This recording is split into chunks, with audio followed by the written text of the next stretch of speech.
Salam buat kita semua dimanapun kita berada, baik kita yang sedang mendengarkan radio streaming Kemurahannya, baik juga kita yang sudah bergabung dengan Facebook Kemurahannya.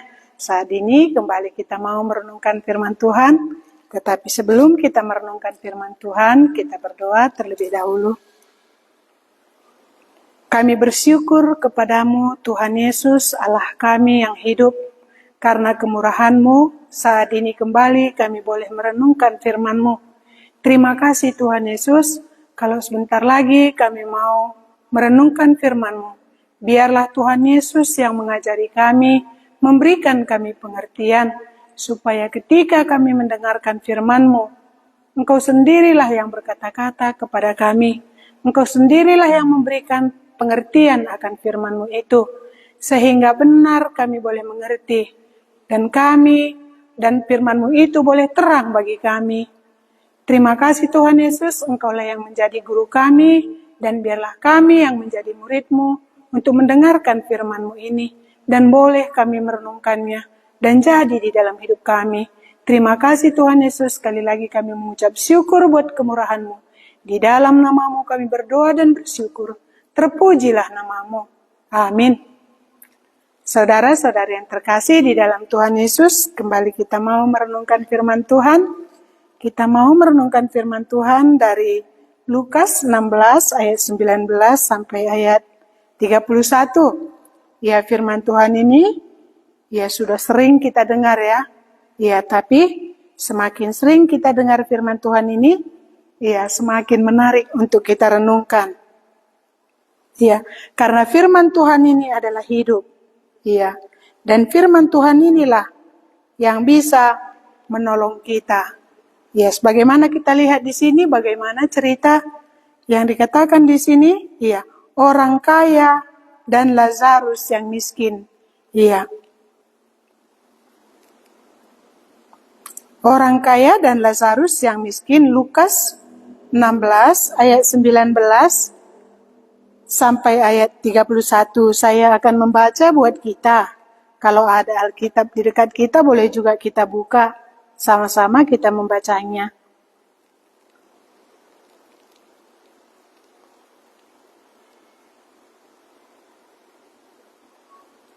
Oke, Lukas 16 ayat 19 sampai 31, orang kaya dan Lazarus yang miskin. Ada seorang kaya yang selalu berpakaian jubah ungu dan kain halus, dan setiap hari ia bersukaria dalam kemewahan. Ayat 20, dan ada seorang pengemis bernama Lazarus, badannya penuh dengan borok, berbaring dekat pintu rumah orang kaya itu. Ayat 21, dan ingin menghilangkan laparnya dengan apa yang jatuh dari meja orang kaya itu. Malahan, anjing-anjing datang dan menjilat boroknya. Kemudian matilah orang miskin itu, lalu dibawa oleh malaikat-malaikat ke pangkuan Abraham. Orang kaya itu juga mati, lalu dikubur. Dan sementara ia menderita sengsara di alam maut, ia memandang ke atas, dan dari jauh dilihatnya Abraham, dan Lazarus duduk di pangkuannya. Lalu ia berseru katanya, Bapa Abraham, kasihanilah aku, suruhlah Lazarus supaya ia mencelupkan ujung jarinya ke dalam air dan mengejukkan lidahku, sebab aku sangat kesakitan dalam nyala api ini. Tetapi Abraham berkata, Anak, ingatlah bahwa engkau telah menerima segala yang baik sewaktu hidupmu, sedangkan Lazarus segala yang buruk. Sekarang ia mendapat hiburan, dan engkau sangat menderita. Selain daripada itu, di antara kami dan engkau terbentang jurang yang tak terseberangi, supaya mereka yang mau pergi dari sini kepadamu, ataupun mereka yang mau datang dari situ kepada kami, tidak dapat menyeberang. Kata orang itu, kalau demikian, aku minta kepadamu Bapa, supaya engkau mengiru dia ke rumah ayahku.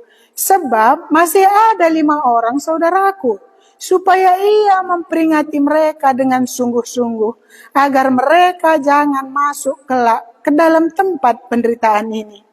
Tetapi kata Abraham, Ada pada mereka kesaksian Musa dan para nabi.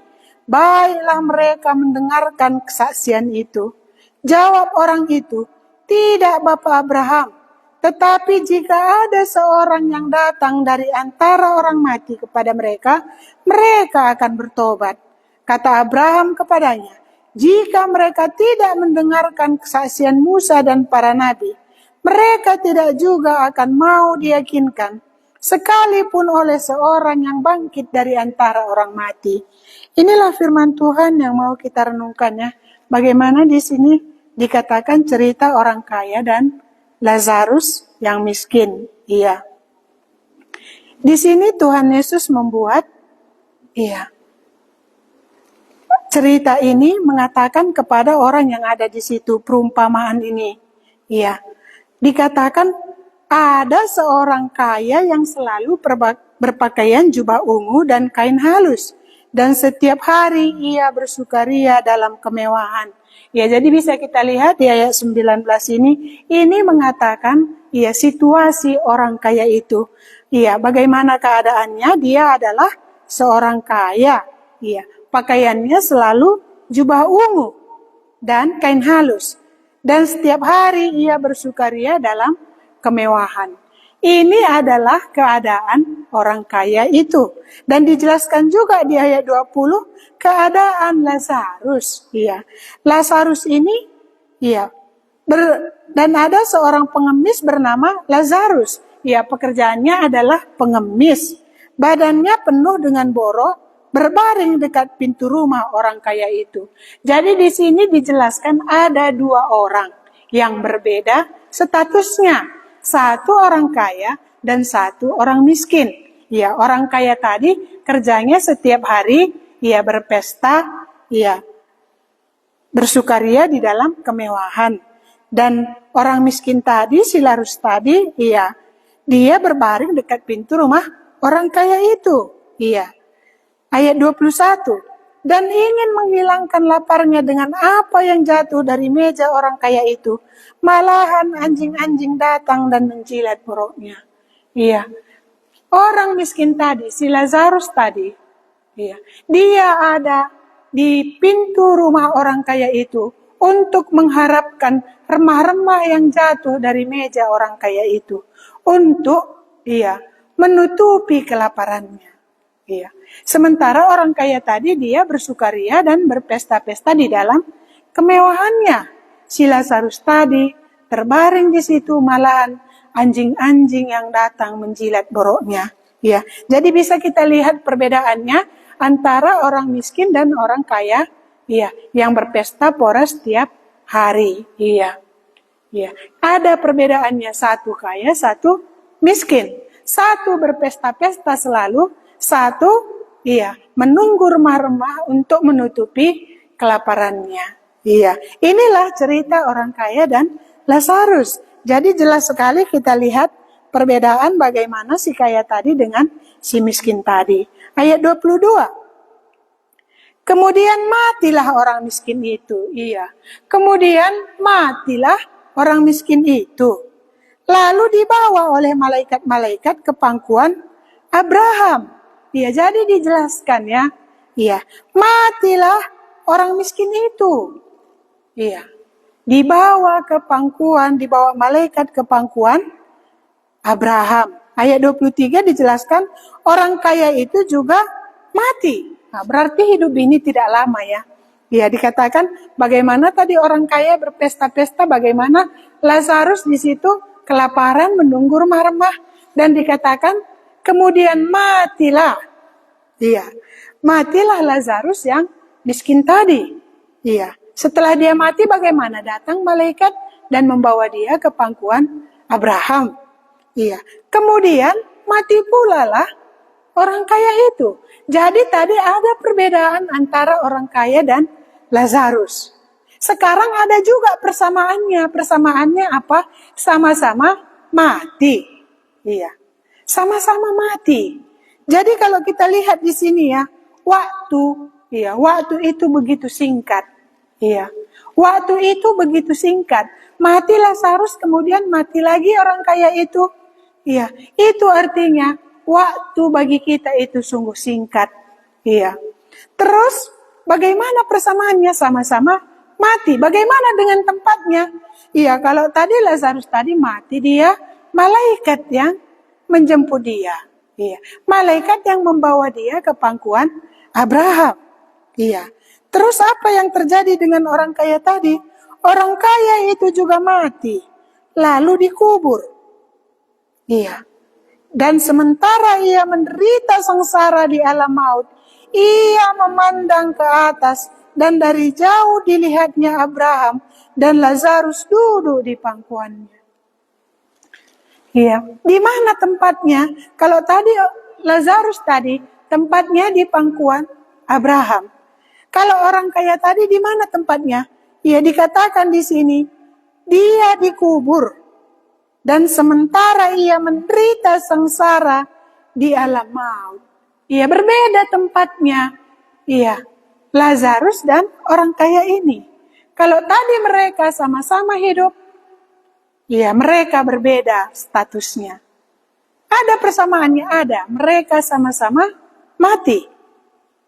Ada lagi perbedaannya, ada. Setelah mati rupanya, ada juga kehidupan. Iya. Iya, jadi kita renungkan hal ini. Rupanya mati tidak selesai begitu saja. Ya sering kita bilang sering kita dengar ya bagaimana, oh dia sudah meninggal, sudah habislah penderitaannya. Iya. Habis penderitaannya kalau dia tempatnya sama seperti Lazarus tadi. Tapi kalau tempatnya sama seperti orang kaya tadi bagaimana? Berlanjutlah penderitaannya. Kan kayak gitu. Karena setelah mati ada kehidupan. Iya. Miskin atau kaya sama-sama mati. Itu persamaannya. Dan setelah mati ada kehidupan. Satu hidup di pangkuan Abraham, satu hidup di alam maut. Mengapa dikatakan di sini orang miskin itu? Apakah karena dia miskin, makanya dia masuk ke pangkuan Abraham? Apakah karena dia kaya, makanya dia masuk ke dalam alam maut? Ya, ini bukan ukurannya miskin atau kaya ya. Kita bisa nanti lihat kelanjutannya. Tapi bukan karena dia kaya, makanya dia masuk ke dalam alam maut. Bukan karena Lazarus miskin, makanya dia masuk ke dalam pangkuan Abraham. Nanti bisa kita lihat kelanjutannya. Tapi bisa kita lihat, manusia itu pasti mati. Contohnya sudah bisa kita lihat ya. Bagaimana orang kaya dan Lazarus tadi. Dan juga pengalaman kita dalam hidup sehari-hari. Kita lihat semua orang pasti mati. Iya. Semua orang pasti mati.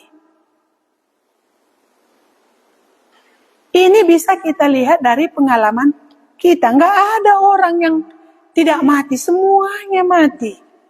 Kan sudah percaya kita ya kalau semua orang mati. Miskin, ya kaya, tua, muda. Itu semuanya pasti akan mati. Iya, nggak ada jaminannya karena dia muda dia tidak mati. Nggak ada jaminannya karena dia kaya dia tidak mati. Pasti mati. Tapi yang perlu kita garis bawahi, setelah mati ada kehidupan.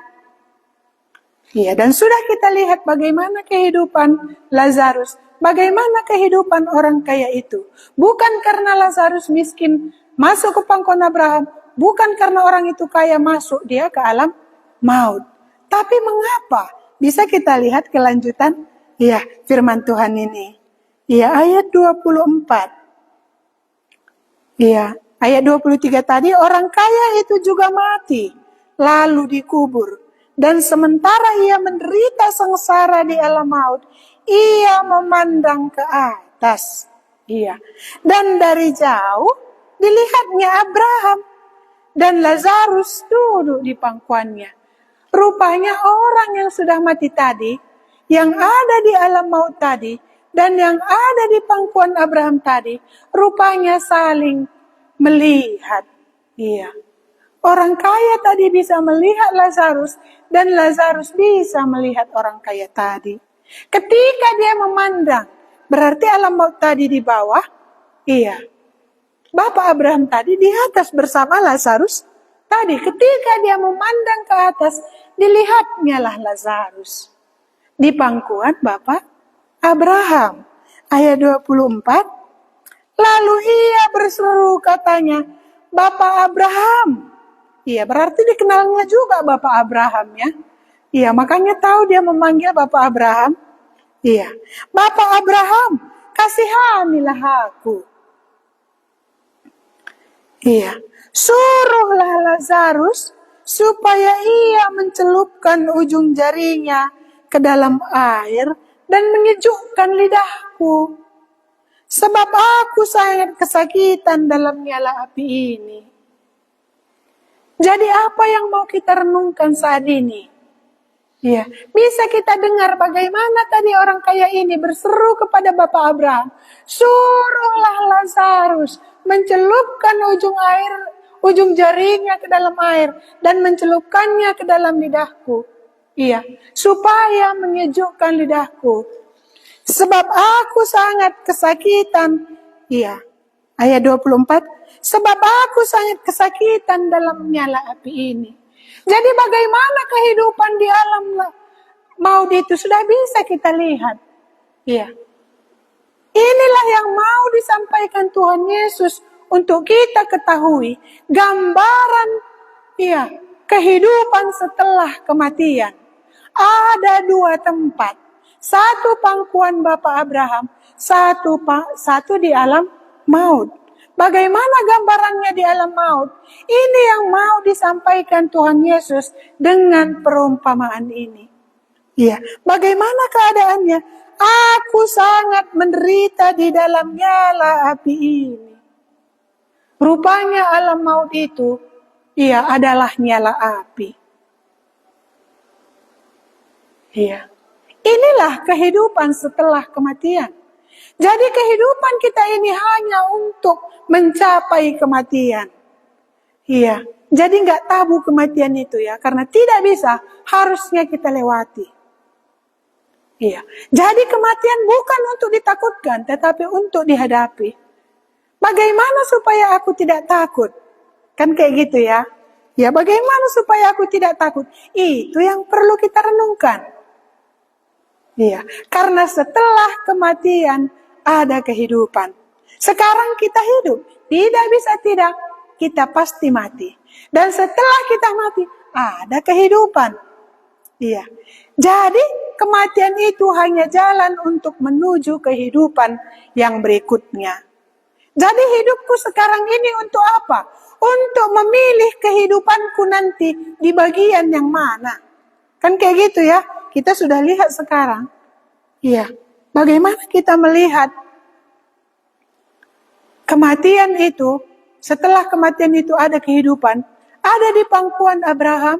Ya, pangkuan Abraham itu adalah, kalau ketika Tuhan Yesus disalibkan, dan orang yang berkata kepadanya, Tuhan, jika engkau datang sebagai Raja, ingatlah aku. Kata Tuhan Yesus, saat ini engkau bersama-sama aku di Taman Firdaus.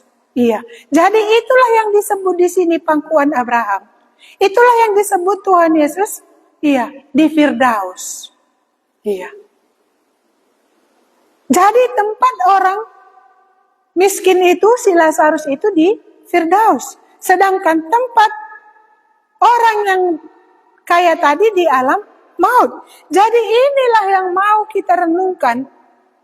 Yang mau kita harapkan di kehidupan kita selanjutnya. Tapi harus ada jalannya kematian. Dan orang kaya sama si Lazarus tadi sudah mencapai jalan itu, yaitu kematian itu. Dan sudah mencapai tujuannya. Sudah didapatnya tujuannya. Kemana tujuannya? Satu tadi ke pangkuan Abraham, satu ke alam maut. Jadi kita kemana tujuan kita? Kan itu yang perlu kita renungkan ya. Iya. Jadi harus kita ingat ya. Iya. Sama-sama mati dan sama-sama hidup kembali. Satu hidup di pangkuan Abraham, satu hidup di alam maut. Iya. Satu hidup untuk diselamatkan, satu hidup untuk dihukum. Itu ya. Inilah yang kita lihat gambaran di sini yang digambarkan oleh Tuhan Yesus lewat firman-Nya ini. Iya. Ayat 25. Ya, jadi kita lihat bagaimana menderitanya di alam maut itu ya. Iya, dikatakan orang kaya tadi, supaya ia mencelupkan ujung jarinya ke dalam air dan menyejukkan lidahku, sebab aku sangat kesakitan dalam nyala api ini. Iya. Inilah yang digambarkan oleh Tuhan Yesus untuk kita ketahui bahwa di alam maut itu ia sangat menderita. Iya, kesakitan di dalam nyala api. Bukan sementara tapi untuk selama-lamanya. Iya. Jadi ketika aku masih hidup, makanya waktu hidupnya aku pikirkan, ya, kemanakah nanti jalanku kalau aku sudah mati? Karena ini sudah kita lihat ya, ini sudah gambarkan kepada kita. Beginilah nanti keadaanmu setelah kamu mati. Ya, bagaimana caranya supaya aku ada di dalam pangkuan Abraham tadi, supaya aku tidak masuk ke dalam api yang binasa tadi.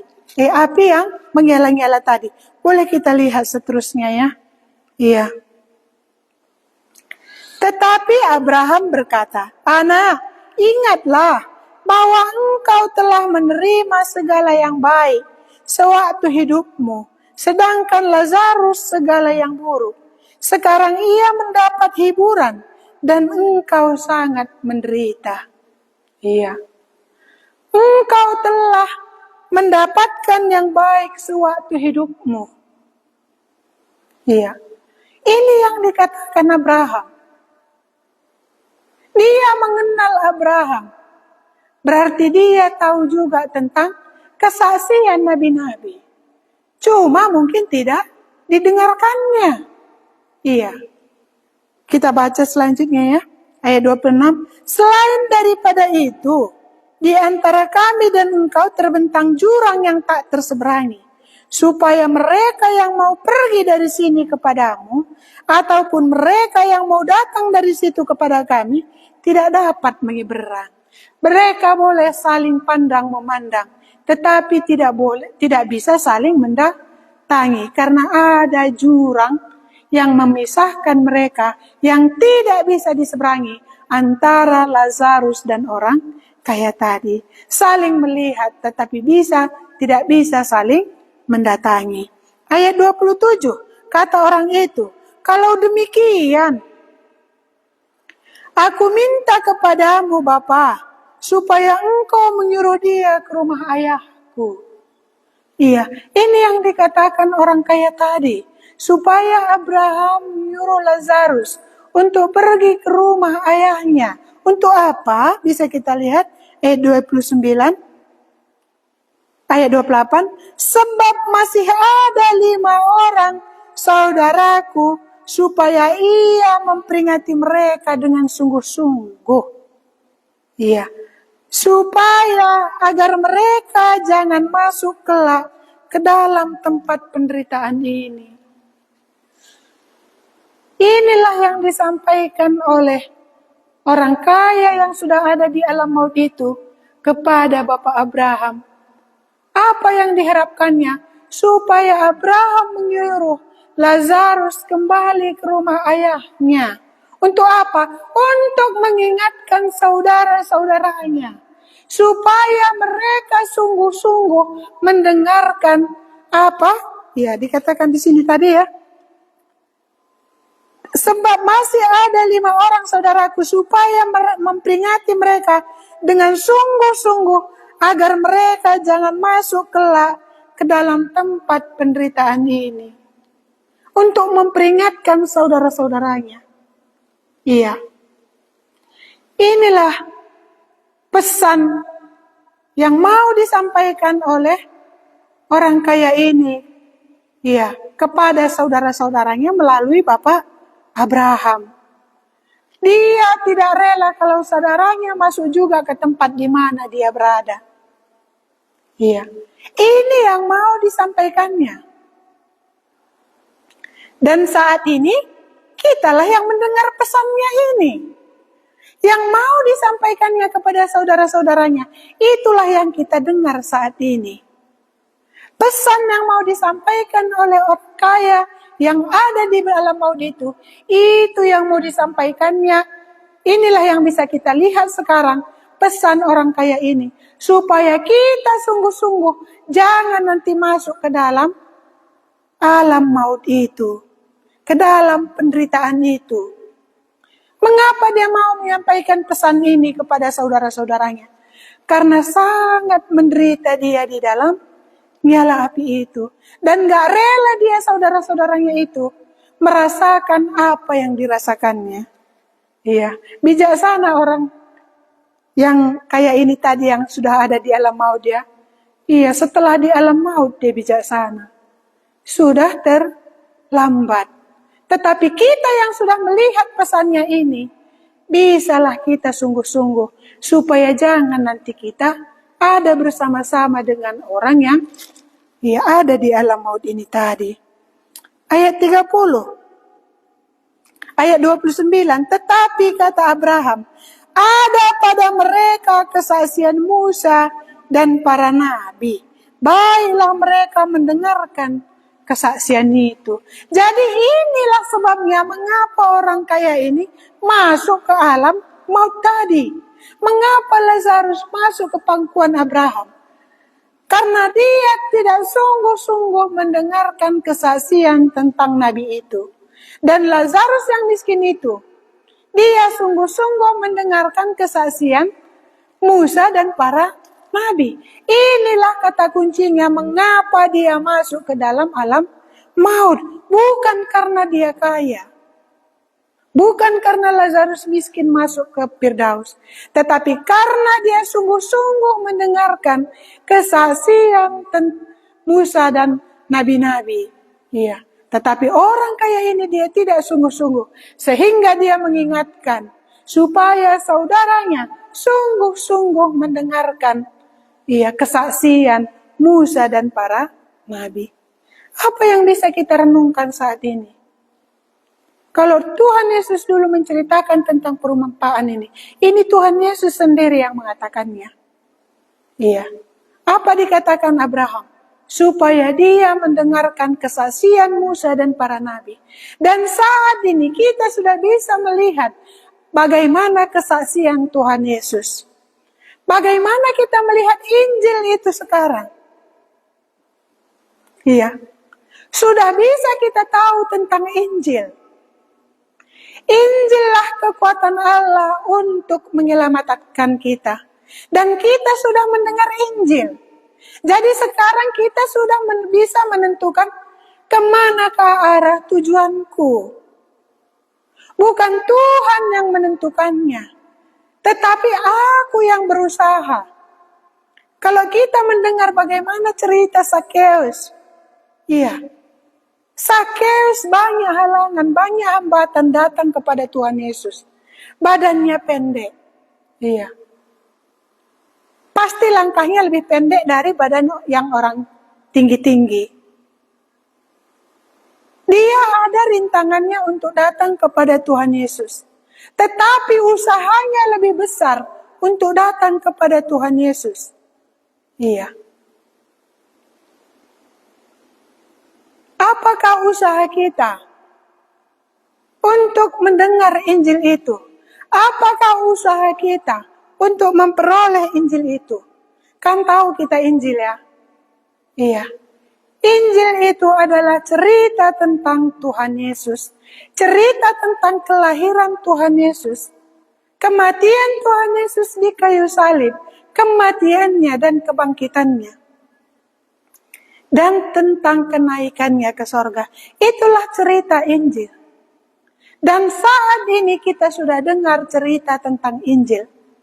Jadi siapakah yang bisa menentukan aku masuk ke Firdaus tadi, ke pangkuan Abraham tadi, atau ke alam maut itu? Iya.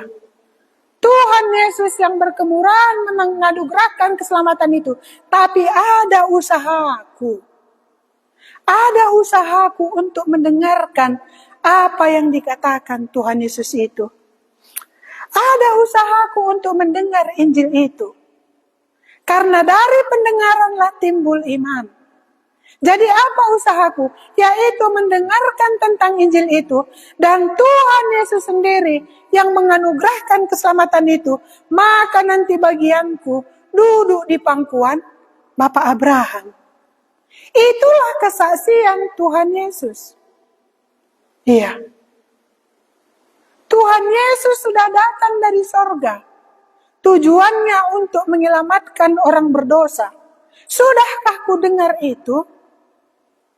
Kalau aku sudah mendengar tentang kesaksian itu, maka tidak ada lagi alasanku mengapa aku masuk ke alam maut. Iya. Ada alasannya mengapa orang kaya ini masuk ke alam maut. Dia mengenal Abraham, tetapi dia tidak sungguh-sungguh mendengar tentang kesaksian nabi-nabi itu, tentang keselamatan itu. Karena keselamatan itu sudah dinubuatkan. Iya, dari kitab Kejadian sudah dinubuatkan tentang keselamatan itu. Sampai Tuhan Yesus datang, keselamatan itu sudah dinubuatkan. Iya. Dan dia tidak mendengarkannya. Bukan alasannya karena dia kaya maka dia masuk ke neraka, ke alam maut. Tetapi karena dia tidak mendengarkan kesaksian Musa dan nabi-nabi dengan sungguh-sungguh. Jadi siaran supaya tidak masuk ke dalam alam maut tadi.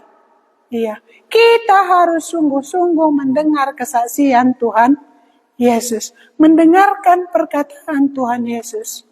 Iya. Ya, inilah alasannya mengapa orang kaya masuk ke dalam alam maut. Iya. Dan pesannya tadi, iya, dia mau menyampaikan pesannya lewat Lazarus supaya memperingatkan saudara-saudaranya dengan sungguh-sungguh. Ya, jadi kalau kita lah yang mendengar saat ini, iya, kurasa sama kita lah peringatan ini. Iya, supaya jangan nanti kita tidak sungguh-sungguh. Di sini sudah diceritakan oleh orang kaya tadi, bagaimana penderitaan di alam maut tadi, di dalam api yang menyala-nyala tadi, dia sangat menderita. Iya. Marilah kita sama-sama merenungkannya. Pesan yang mau disampaikan orang kaya ini tadi kepada saudara-saudaranya, sama kita lah pesan ini hari ini. Supaya kita sungguh-sungguh, iya, datang kepada Tuhan Yesus tadi. Supaya kita sungguh-sungguh mendengarkan kesaksian Tuhan Yesus tadi. Iya, bahwa dia datang dari sorga untuk menyelamatkan kita orang berdosa tadi. Datanglah kita kepadanya. Supaya alam maut tadi bukan bagian kita. Iya. Kita lanjut lagi. Ayat 30. Jawab orang itu. Saya ulangi ayat 29. Tetapi kata Abraham, ada pada mereka kesaksian Musa dan para nabi. Baiklah mereka mendengarkan kesaksian itu. Jawab orang itu, tidak Bapak Abraham. Tetapi jika ada seorang yang datang dari antara orang mati kepada mereka akan bertobat, ya. Jadi sudah kita lihat ya, sekarang sudah ada datang dari yang orang di antara orang mati tadi. Itulah Tuhan Yesus. Jadi marilah kita sungguh-sungguh mendengarkan apa yang dikatakan Tuhan Yesus, ya, supaya Tuhan Yesus mengubahkan hidup kita, tidak masuk kita ke alam maut ini. Ayat 31. Kata Abraham kepadanya, jika mereka tidak mendengarkan kesaksian Musa dan para nabi, mereka tidak juga akan mau diyakinkan, sekalipun oleh seorang yang bangkit dari antara orang mati. Ya, inilah yang dinyatakan oleh Musa kepada orang kaya itu. Ya, jadi kita sekarang sudah bisa mendengar bahwa Tuhan Yesus datang dari sorga, masuk ke dunia yang hina ini untuk menyelamatkan kita yang hina ini. Marilah sama-sama kita datang kepada Tuhan Yesus. Sungguh-sungguhlah kita renungkan firman-Nya itu. Supaya alam maut tidak menjadi bagian kita. tetapi pangkuan Abrahamlah yang menjadi bagian kita. Karena ini untuk selama-lamanya. Jadi bukan seperti kita hidup di dunia ini, 70 tahun, 80 tahun, 90 tahun, bukan. Ini selama-lamanya. Ya, inilah firman Tuhan yang boleh kita renungkan saat ini. Biarlah kemurahan Tuhan yang turun kepada kita, baik kita yang sedang mendengarkan radio streaming kemurahannya, baik juga kita yang sedang bergabung dengan Facebook R kemurahannya. Tuhan Yesuslah yang berkemurahan, dan Tuhan Yesuslah yang memberkati setiap firman yang sudah boleh kita dengar saat ini. Marilah sama-sama kita merenungkannya, dan Roh Kudus yang meneruskannya di dalam hati kita. Ya, sebelum kita tutup, kita berdoa. Kembali kami mengucap syukur kepadamu Tuhan Yesus, karena kemurahan-Mu kami boleh merenungkan firman-Mu. Sekali lagi kami memohon Tuhan Yesus, biarlah kiranya Tuhan tidak melewatkan kami, satu pun di antara kami yang mendengar firman-Mu ini. Tetapi biarlah kami datang kepadamu Tuhan Yesus, karena Engkau adalah hidup. Di dalam Engkaulah sumber hidup itu. Biarlah dengan firman-Mu ini kami datang dengan sungguh-sungguh, melihat bagaimana gambaran di alam maut itu, yaitu api yang menyala-nyala itu. Engkau datang dari sorga yang mulia itu, masuk ke dunia yang hina ini, karena Engkau tidak mau satu pun di antara kami ini masuk ke dalam api yang menyala-nyala itu. Tetapi supaya boleh kami diselamatkan, masuk ke pangkuan Abraham itu. Tuhan Yesus, kami percaya Tuhan Yesus akan menolong kami, karena Engkau mengasihi kami. Tolonglah Tuhan setiap orang yang mendengarkan firman-Mu ini, mereka Engkau layani, dan mereka Engkau berikan pengertian, supaya dengan sungguh-sungguh mereka datang kepadamu. Terima kasih Tuhan Yesus, kami sungguh bersyukur buat kemurahan Tuhan, karena kami masih boleh merenungkan firman-Mu. Engkaulah yang meneruskannya di dalam hati masing-masing kami. Di dalam nama-Mu kami bersyukur dan berdoa. Terpujilah nama-Mu. Amin. Saudara-saudari yang terkasih di dalam Tuhan Yesus, inilah firman Tuhan yang boleh kita renungkan. Biarlah Tuhan Yesus yang menolong kita. Terima kasih.